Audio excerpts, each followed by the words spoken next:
Bonjour ou bonsoir où que vous soyez, puisque effectivement cette émission n'est pas du direct et donc vous pouvez la voir à n'importe quel moment. Je sais que vous êtes nombreux, de plus en plus nombreux et nombreuses à nous voir, que ça soit donc en France, au Bénin, en Côte d'Ivoire, en Polynésie, à l'île Maurice.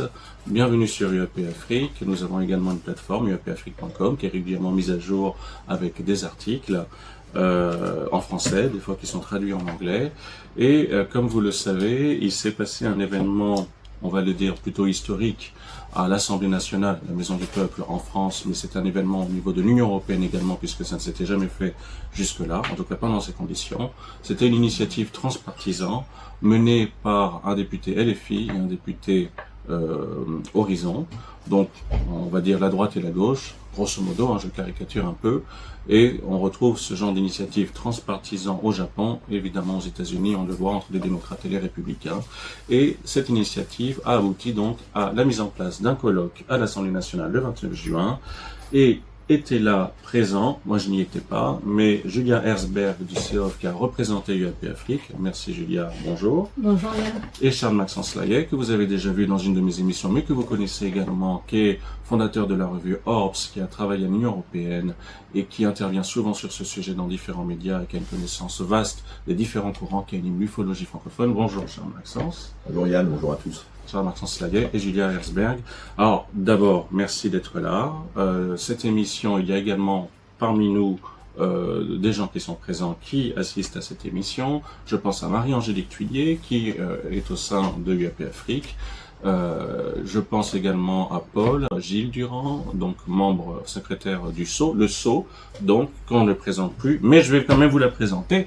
Le SSO, sauvegarde et étude des archives et conservation des archives ufologiques reconnues d'intérêt général, mes amis. Voilà, ça c'est important à le dire.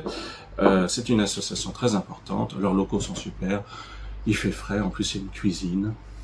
Il y a de l'eau, il y avait de la badoie ce matin, c'est bien, voilà. Parce que je suis pas du matin parce que c'est tourné le matin, voilà. Donc il y aura aussi des questions de la part du public, parce que certaines personnes, comme Marie-Angélique, n'ont pas pu être présentes hier. Moi je n'y étais pas, comme je vous l'ai dit, car je prépare le Festival d'Avignon. Il n'en restait pas moins que c'était important que UAP Afrique soit représenté et qu'on fasse un débriefing sur cet événement historique. Sur cette chaîne qui représente un peu la francophonie, même si le concept de francophonie est assez malmené. Julia, tout d'abord, je vais d'abord m'adresser aux femmes.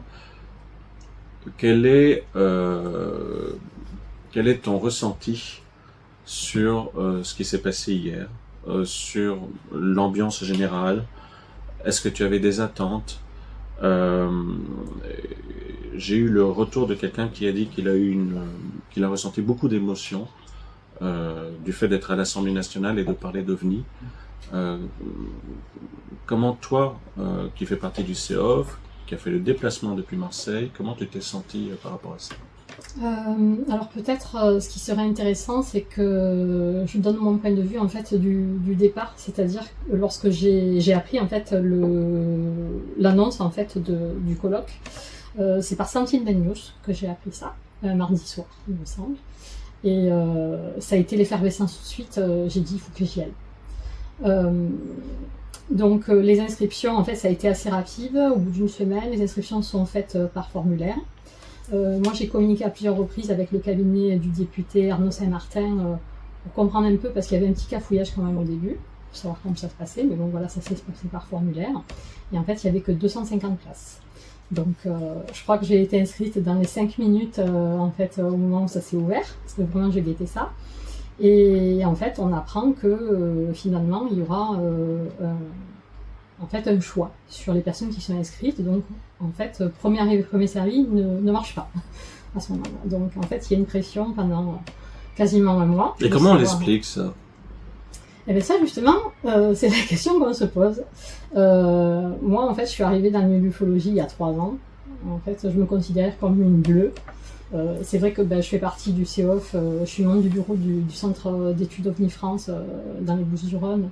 Mais bon, enfin voilà, je suis une bleue, je suis pas connue dans le milieu, j'ai rien fait de spécial, donc je m'estime pas forcément légitime, pas plus que ça. Et donc, en fait, j'ai été surprise de recevoir la confirmation d'inscription au bout d'un mois. Et donc, en effet, c'est vrai qu'il y a des personnes autour de moi qui avaient légitimité à y être, qui n'ont pas été sélectionnées. Donc, c'est vrai que déjà, alors il y avait cette joie d'y participer, mais aussi cette frustration de se dire, en fait, j'ai l'impression d'avoir un peu volé la place à d'autres personnes. Bon, les retours effectivement qu'on avait eu, là je me tourne vers Charles-Maxence Laguet, les retours qu'on avait eu, c'était une forme de cacophonie au niveau, et on va revenir sur le ressenti, de cacophonie au niveau de l'organisation et de pas mal de gens qui étaient un peu chafouins, on va le dire à minima, de ne pas avoir été pris, qui ne comprenaient pas pourquoi, et certains étaient un peu scandalisés parce qu'ils disaient mais l'Assemblée nationale c'est la maison du peuple, c'est quoi cette manie de filtrer les gens sur ce sujet-là, et comment on explique cette cacophonie, parce que c'est quelque chose qui est revenu souvent sur les réseaux sociaux ou en interne, dans des échanges privés avec différents groupes d'ailleurs ufologiques. Alors, pour ma part, là on n'est pas encore en train de parler de l'événement, on est en train de parler de ce qui se passait avant l'événement et l'inscription et tout ça. Donc moi j'ai suivi un peu le même cursus que Julia, j'ai pas vraiment cherché à faire jouer du réseau, du lobbying, à téléphoner à des personnes derrière, etc., etc. J'ai pas trop essayé ça, j'ai voulu jouer le jeu, des règles du jeu qu'ils proposaient. Donc ce qui fait que pour ma part, moi j'ai eu l'information via, et ça c'est un point clé en fait, essentiel, enfin à mon sens, via la publication Facebook, l'annonce sur les réseaux sociaux qu'avait fait le député Arnaud Saint-Martin de l'arrivée de ce colloque. Donc ce qui fait que l'info est sortie via des réseaux sociaux. Et pas du tout via la presse ou via des personnes spécialisées ou des personnes qui feraient l'intermédiaire. C'est sorti publiquement, donc ça a généré tout de suite beaucoup de buzz, un effet de buzz, un effet viral, un effet de masse. Et puis donc il y avait un formulaire en ligne sur lequel on candidatait. Les infos qu'on a eues 10 ou 15 jours avant l'événement, quand la liste des retenus ou des sélectionnés ou des inscrits n'était pas encore diffusée, c'est qu'il y avait eu, ça a été dit d'ailleurs durant le colloque, il y a eu plus de 400 candidatures pour être présents, et l'un dans l'autre, c'était une belle salle, mais une salle limitée à 250 places. Tu avais une jauge maximum. Et donc, il y a eu effectivement un peu de cacophonie ou un peu de bordel dans les coulisses. En tout cas, ça le laissait entendre parce que, à notre échelle, c'est-à-dire du point de vue de ceux qui ne sont pas au courant de comment ça se passe, de qui fait quoi, de qui est responsable, de qui sélectionne, de qui gère le truc en coulisses. Moi, je téléphonais toutes les semaines au bureau du député Saint-Martin pour leur faire valoir mon activité de journaliste et puis aussi donc le fait de faire une demande d'interview, etc., etc. J'étais dans cette démarche-là de documenter les choses avant, de documenter les choses après, etc., etc. Et donc, mais pas plus que cela au niveau du résultat final. Donc, à titre perso, moi j'ai rempli le formulaire à 3 reprises parce que à un moment donné, 15 jours plus tard ou une semaine après le premier formulaire, on a eu l'information que il fallait se réinscrire parce qu'ils avaient sans doute perdu les données. Je ne sais pas si c'est vrai ou si c'est faux, mais il y a eu quelque chose comme ça. Donc on s'est réinscrit. La veille de la date limite, qui était de mémoire le 18 juin pour diffuser la liste des inscrits, le député Arnaud Saint-Martin diffusait encore un message sur ses réseaux sociaux en disant « Il reste encore quelques places, inscrivez-vous ». Donc moi, par précaution, le 17 à 23h58, j'étais encore en train de m'inscrire. Et puis finalement, le 18 ou le 19, je sais plus, c'est peut-être le 21, enfin en tout cas au moment où il y a eu les emails de confirmation qui sont arrivés, moi j'ai reçu 2 mails, un qui me disait que je n'étais pas retenu, et un qui disait que j'étais retenu. Donc j'ai considéré le verre à moitié plein, et donc, mais ça illustre bien cette forme d'incertitude quantique, où on a le double statut, le double état, où si on veut être strict, on sait plus sur quel pied danser, et si on veut, on se dit, bon ben, j'ai eu un signal comme quoi c'est positif, donc c'est celui-là que je garde, c'est celui-là que je tiens. Mais ça illustre, à travers mon cas ou à travers ce que je vous ai partagé dans le détail, ça illustre le type d'incertitude que ça a pu générer, et donc du coup, la manière dont, dans la tête de tout le monde, et comment les téléphones ont chauffé, et comment l'info pouvait circuler, et que chacun s'est à se positionner, et aussi du coup avec les doublons que ça a généré. Ok, il y a ce niveau-là. L'autre aspect que je peux relater très vite, c'est que j'ai fait l'expérience de la conférence qui a eu lieu au Parlement européen le 20 mars 2024. Tout à fait. Et puisque je travaillais encore au Parlement européen à ce moment-là, et en plus, celui qui l'organisait était un député qui était 2 étages du même groupe politique que le groupe politique avec lequel je travaillais au Parlement européen comme assistant parlementaire, et qui en plus était vraiment dans mon bâtiment 2 étages au-dessus. Donc c'était assez. Donc comme moi j'ai découvert par les réseaux sociaux que ce député prenait la parole sur la question des ovnis et prévoyait et annonçait une conférence, des événements autour de tout ça. Donc moi, je suis allé taper à la porte, j'ai discuté avec les assistants, on a calé un créneau pour que je fasse une interview du député, et c'est comme ça que j'ai pu suivre, sans être dans la boucle de l'organisation en tant que telle, j'ai pu suivre ce qui se passait au sein du Parlement par l'équipe du député, qui était donc des collègues, et puis de ma génération, grosso modo, et aussi, s'il y avait besoin, faire un peu de l'agent de liaison avec des associations en Europe ou ailleurs, pour leur faciliter la compréhension des rouages du fonctionnement du Parlement européen. D'accord. L'équipe de Francisco Guerreiro, du député vert portugais qui a mis cette conférence le 20 mars 2024, ils ont fait l'inverse. Ils n'ont pas communiqué sur les réseaux sociaux.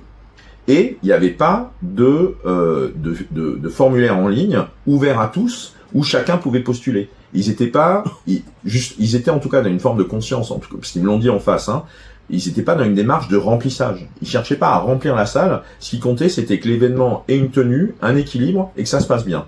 Et donc, par rapport à ça, le plus on tardait, on limitait, on filtrait l'entrée et que on finissait d'abord de composer le panel d'experts qui allaient échanger ensemble, plutôt que de chercher à avoir 80 personnes qui allaient applaudir ou des choses de cet endroit.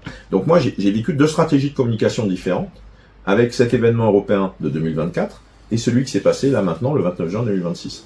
À titre personnel, je ne m'en suis pas encore expliqué avec les équipes des députés, des 2 députés, de Pierre Henriet de Horizon et puis de Arnaud Saint-Martin de LFI. Pourquoi il y a eu ces choix-là? Pourquoi la com s'est passée ainsi? Qui décidait quoi? Moi, ce que j'ai pressenti quand j'ai vu un peu comment était la salle hier, qui était quand même assez riche au niveau du profil des personnes présentes, ça allait du journaliste d'Arte à des figures comme Alexandre Sheldon Duplex ou évidemment Jacques Vallée aussi qui était présent, et ça c'était super parce que le lendemain il est reparti direction les États-Unis, donc ça aurait été une autre date, Jacques n'aurait pas pu être présent dans la salle. On avait autant des gens du GEPAN que un noyau dur du MUFON France. Enfin voilà, il y avait autant du monde associatif que des médias, que des citoyens concernés, on va dire, que des personnes qui ont un peu de bouteille et qui ont vécu pas mal de choses. Donc c'était très diversifié et simultanément, moi j'ai trouvé ça super comment ça s'est déroulé. Je ne pensais pas que ça allait être aussi bien. Je voyais un truc beaucoup plus ennuyeux et lénifiant. C'était vraiment très dynamique, très ouvert. On en reparlera quand on sera dans le contenu par rapport à certaines opinions, quand même, bien sûr, le niveau de maturité français n'est pas ce qui se déroule aux États-Unis aujourd'hui, quoi. Mais, comme on dit dans le jargon, c'est un bon pied dans la porte. Merci. Au cas où, comme je le montre, c'est pas du direct, regardez de temps en temps sur l'écran si, ça filme bien, que l'écran n'est pas noir et qu'il y a toujours le petit logo rouge là avec le oui. Donc je reviens à Julia Herzberg pour faire écho à ce que dit Charles Maxence. Est-ce que cette cacophonie finalement ne serait pas due à peut-être un agenda électoral, c'est-à-dire que après tout Arnaud Saint-Martin lance cette initiative dans le sillage de l'annonce de la campagne électorale par Jean-Luc Mélenchon, qui, on le sait, est quand même en train de grappiller des points dans les instituts de sondage, et que peut-être ils se sont sentis dépassés par la demande, en fait, la demande citoyenne. Tout à fait, c'est tout à fait possible. Alors moi, je suis pas une spécialiste de la politique, mais alors ça, c'est quelque chose que je peux rajouter dans les échanges que j'ai pu avoir avec l'assistante du député Arnaud Saint-Martin. Elle m'a dit, elle m'avait dit, il y a, je crois, 2 semaines, elle m'a dit, on a 400 inscriptions. En effet, elle me l'avait dit au téléphone. Elle me dit, c'est vrai qu'on ne pensait pas qu'il allait avoir un tel engouement. On trie les doublons. Bon, ça, on s'en doutait de toute façon, puisque bon, on avait fait plusieurs inscriptions, plus ou moins tous. Et ce qu'elle m'a dit d'autre, elle m'a dit, on essaie de diversifier les venues de toute la France. Et elle me dit, je sais qu'il y a des personnes qui viennent du Sud, tout ça et tout, et ils avaient même prévu potentiellement de donner des réponses à des personnes qui venaient de loin pour qu'elles prennent les billets. Il y a des gens qui sont venus du Portugal, je pense à Francisco Mourao de l'Acer qui habite à Porto. Oui. Et qui a pris l'avion le dimanche, donc qui est arrivé. Des Suisses, des Allemands, des Italiens, Néerlandais, des Espagnols. On a eu Robert Fleischer de l'Allemagne, effectivement. Oui. Non, mais c'est beau. Il est à Barcelone, c'est pour ça. C'est vrai qu'on s'est même posé la question, en fait, de se demander s'il n'y en avait même pas à avoir des personnes des États-Unis. Donc Jacques Vallée, on va dire, entre guillemets. Des gens qui sont à la fin de son séjour français. C'est ça, exactement. Et donc, est-ce qu'il n'y a pas aussi eu un choix, justement, de façon pour les élections, de se dire on va diversifier, on va prendre un petit peu tout le monde de toute la France, on va faire plaisir un petit peu à tout le monde, c'est possible. Après, de toute façon, en fin de colloque hier, Arnaud Saint-Martin a été très clair. Il a dit le colloque était là aussi pour des raisons médiatiques. Donc je sais qu'ils vont, a priori, ils ont des interviews prévues encore, donc c'est très certainement... Parce qu'en attendant, Pierre Henriet de LR, Horizon, et Arnaud Saint-Martin de LFI n'ont pas eu d'encouragement officiel de la direction de leur parti. Ils ont eu l'aval, parce que sinon ils le feraient pas, mais on n'a pas eu... Ciotti ne s'est pas prononcé, Jean-Luc Mélenchon ne s'est pas prononcé. Je pense qu'il faut pas... Sur l'initiative, pas sur le fond du sujet. Je pense sur l'initiative de leur... Non, mais là, c'est plus... j'ai pas forcément d'infos de coulisses, là encore, là-dessus, mais c'est plus une analyse politique d'expérience que là, je peux vous partager. Pour moi, je pense qu'il faut pas trop le partisaner pour l'instant, quoi. Tu vois, on n'est pas trop sur des histoires, c'est tel parti. Je ne pense pas qu'on est sur une phase d'opportunisme politique face à des élections, parce que les échanges d'élections sont encore très loin pour l'instant. En revanche, ce qui est très près, c'est le buzz médiatique lié aux États-Unis. Et le buzz médiatique qui se traduit par des articles puissants et répétés dans la presse française depuis 2 mois. Donc, ce qui fait, moi, mon analyse, elle est plutôt que ça fait plusieurs mois que c'est dans les tuyaux, ça fait plusieurs mois que ça se discute. Moi, en tout cas, ça fait au moins 9 mois que je suis au courant, même si je connaissais pas les noms, qu'il y a des discussions qui se passent avec des élus au sein de l'Assemblée nationale pour préparer quelque chose, pour mettre en place des choses qui sont similaires à ce qui peut se passer aux États-Unis, en tout cas similaires à toute proportion gardée, en tout cas pour mettre en place des discussions au sein du Parlement français qui permet d'aborder le sujet au même titre que ça s'aborde aux États-Unis. Okay, ça fait plusieurs mois que c'est dans les tuyaux, mais après effectivement, on a en revanche un agenda politique intérieur, agenda au sens les projets de loi, les grèves, les trucs, les machins, les urgences, les guerres, qui fait que c'est très compliqué. Comment avoir de la visibilité médiatique qui est là pour politiser le sujet, c'est-à-dire pour le consolider, pour le renforcer, pour le servir, pour qu'on ait de l'influence, et pas que ça soit simplement un coup d'épée dans l'eau ou un truc qu'on lâche dans l'air comme ça et qui s'évapore. Okay, l'enjeu, c'est comment tu donnes une consistance et quelque chose qui aura suffisamment d'influence, on peut utiliser le terme d'impact, pour que ça change quelque chose derrière. Donc tu attends la bonne fenêtre. Et au niveau du calendrier concernant cet événement, la communication se fait le 18 mai. De mémoire, c'était le 21 mai ou le 28 mai, je sais plus quand c'était, c'est le 21 mai qu'il y a eu le formulaire qui a été là disponible, c'est ça, hein. Le 21 mai, le formulaire était là. On sent qu'il n'était pas forcément codé à l'avance, hein. Et c'est le 10, et à partir de fin mai ou de début juin, quand on pouvait téléphoner pour savoir où c'en était sur les inscriptions, quand est-ce qu'on avait les résultats, c'était toujours le même horizon qui était donné, si je puis dire. C'était l'horizon du 18 juin. 18 juin, c'est le 18 juin que vous allez avoir la date, la liste des réservations. Okay, enfin, des réservations des personnes qui inscrites, qui ont candidaté, qui sont retenues pour pouvoir être présentes. Et l'événement avait lieu le 29 juin. Donc en gros, il y a 1 mois et demi, 5 semaines entre l'annonce et donc au minima, ça veut dire que c'est dans les tuyaux depuis au moins 1 mois de façon opérationnelle. Quand je dis de façon opérationnelle, c'est-à-dire réservation de la salle, on vérifie l'agenda du Parlement, de l'Assemblée nationale pour être certain que la salle soit dispo, etc., etc. Donc, tu as de toute façon 1 ou 2 mois, 2 mois de boulot logistique en coulisses, concrète, réelle sur le projet qui existe, et pour que le panel, le truc, le machin, quand bien même c'est une belle opportunité et c'est un vrai projet que tu peux bousculer avec ton agenda, ça veut dire que ça fait au moins 4 mois que c'est dans les tuyaux en coulisses. Mais que on attend la bonne fenêtre médiatique pour que d'un côté tu sois pas perturbé, et là je suis en train de refaire une synthèse dans le formulé, pour ne pas être perturbé par l'agenda politique intérieur, y compris les urgences des projets de loi, les gros sujets, les machins, la loi du plomb, le truc, le bidule, et là on a vu que ça s'est joué à peu de choses avec les canicules et tout ça, hein. Et puis bien sûr surfer sur la vague que fabriquent les grosses initiatives de Trump qui tape bien le poing sur la table, comme quoi il sera le président qui marquera l'histoire. Merci. J'ai une question de la part de Marie-Angélique. Alors bonjour à tous, puisqu'on est au début de l'explication de ce colloque et comment il a pu être mis en place. D'ailleurs, je remercie Charles Maxence pour son éclairage sur les aspects organisationnels au sein des partis, au sein des grosses organisations Je dis ça à la louche, hein, j'ai pas eu d'infos en intérieur pour l'instant, voilà. Tu as pu quand même, voilà, palper comment les choses pouvaient se mettre en place. Oui, c'est ça. Et tous les aspects un petit peu subtils et parfois même compliqués. Que le grand public n'imagine pas, en fait, à part son conscience. Absolument. Donc, je vais poser une première question concernant déjà, une petite vision panoramique de l'auditoire. Et j'ai eu certaines réponses que vous avez pu nous livrer, donc je vais peut-être insister sur la seconde. Donc, à votre avis, à quelle proportion le très large public, au sens vraiment très large, a-t-il été représenté au sein de l'auditoire? Savez-vous si, en dehors des contributeurs sur le dossier que nous connaissons tous, les ufologues, les journalistes scientifiques, les anthropologues, les documentaristes, les enquêteurs de terrain, s'il y avait aussi des représentants d'autres sphères très importantes et peut-être un peu plus davantage hermétiques comme l'armée, des représentants de la haute technologie, dans des instances étatiques par exemple. Est-ce que vous avez pu collecter des petites informations, même en off, autour de ces personnes? Julia, vas-y. Alors, Luc Dini, de toute façon, l'a dit pendant le colloque. Il y avait des personnes qui étaient issues du milieu militaire et de l'armement.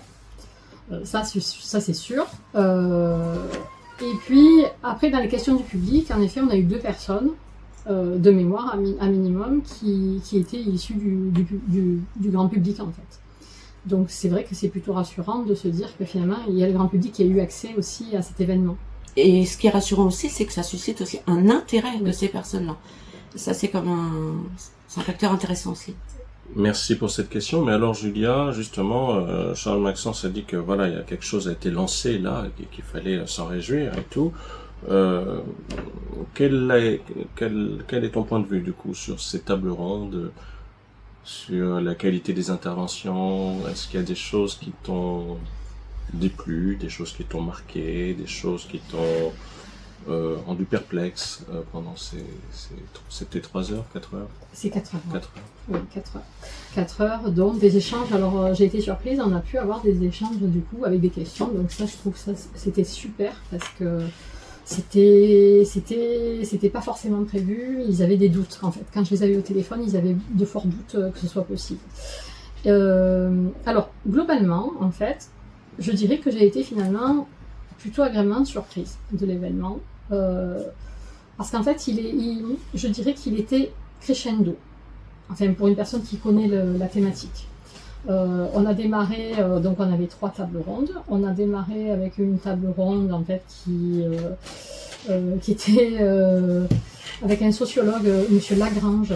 Pierre Lagrange. En effet, Monsieur Pierre Lagrange, qui je trouve a une analyse qui était un peu rétrograde, si je puis dire. C'est un peu dur ce que je dis. Pourquoi bon, rétrograde? En fait, il a vraiment cantonné. Peut-être, Paul, tu veux réagir à ça? Oui, je peux. Alors, j'étais dans le public avec toi, Julia, et effectivement, j'ai eu un petit peu la même sensation. La manière dont je pourrais l'exprimer, c'est que j'ai eu l'impression qu'il y a eu des vieux réflexes scientifiques avec la France qu'ils appellent à des cartes. On a parlé de UFO, ISO-UFO, c'est-à-dire comme si on était à faire un phénomène naturel qu'on pouvait caractériser, observer, alors qu'on sait que le problème dans ce phénomène, c'est qu'il n'est pas reproductible. Donc en fait, la méthodologie donc les vieux réflexes scientifiques ne s'appliquent pas puisqu'on ne peut pas reproduire. Et on pourrait dire même que dans ce phénomène, c'est pas nous qui sommes les expérimentateurs, mais on serait même plutôt les sujets de l'expérience. Et dans ce sens-là, j'avais l'impression que cette inertie scientifique française avait du mal à retourner et à changer cette méthodologie. Donc il y avait vraiment un problème, à mon avis, fondamental d'épistémologie. On a vu des ufologues d'une autre époque qui ont connu vraiment le début de l'ufologie. Et là, on a senti vraiment le décalage avec ce qui se passait aux États-Unis. Et donc la question, c'est de savoir si aujourd'hui la classe politique s'appuie sur cette expertise de scientifiques en espérant pouvoir caractériser avec des imageurs automatiques du ciel un phénomène qui échappe totalement à nos méthodologies, aux méthodologies qu'on pouvait appliquer à la science au 19e siècle, par exemple. Merci, mais justement, voilà, du coup, c'est très intéressant oui. Parce que Pierre Lagrange est quelqu'un qui a souvent été accusé de souffler le chaud et le froid sur ce sujet. On lui a beaucoup reproché des postures ambiguës parce que d'un côté, il a ses vieux réflexes de scientifique français, et c'est le même qui critique ouvertement Tristan Manès France et sa tentative de faire passer Spielberg pour le dernier film de Spielberg pour du complotisme de bas étage. Et c'est aussi quelqu'un qui a un discours sur les intelligences non humaines de façon générale, c'est-à-dire les végétaux, les autres espèces animales sur la planète. Et donc c'est intéressant qu'on puisse juger qu'il soit rétrograde, et à partir du point de vue de Paul, effectivement ce sentiment qu'il est peut-être en décalage. Oui, c'est ça, ancienne France en fait. C'est une posture, ou voilà. Est-ce qu'il est vraiment en décalage? C'est peut-être une posture. Oui. Après, de toute façon, c'est vrai que l'objectif du colloque, si j'ai bien compris, en fait, c'était de voir justement la posture française. Et c'est vrai que ça a été débattu un petit peu pendant l'événement. Et après, derrière, on a eu Luc Dini qui a fait un exposé. C'est autre chose. Voilà, ça c'était encore autre chose. Et on a eu un peu un débat entre Pierre Lagrange et Luc Dini, ce qui était intéressant. Un débat sur quoi, justement? Est-ce qu'il y avait du sang et des larmes? Le public veut savoir. Alors oui, on veut les gossips. Alors, du scandale. Parce que normalement, je vais faire un short de là. Le pouce levé ou le pouce baissé? Ah, voilà. Qu'est-ce qui a été dit? En fait, Monsieur Lagrange a dit à un moment, oui, en fait, on est plus documenté en parapsychologie qu'en ufologie. Et donc là, en fait, ça a fait bondir Luc Dini. Oui. Bon, là, on peut dire que c'est une connerie qu'il a sorti. Voilà, par exemple. Ça, c'est vrai que c'est ce qui m'a le plus choqué à la fin. C'est même une insulte au sceau, je trouve.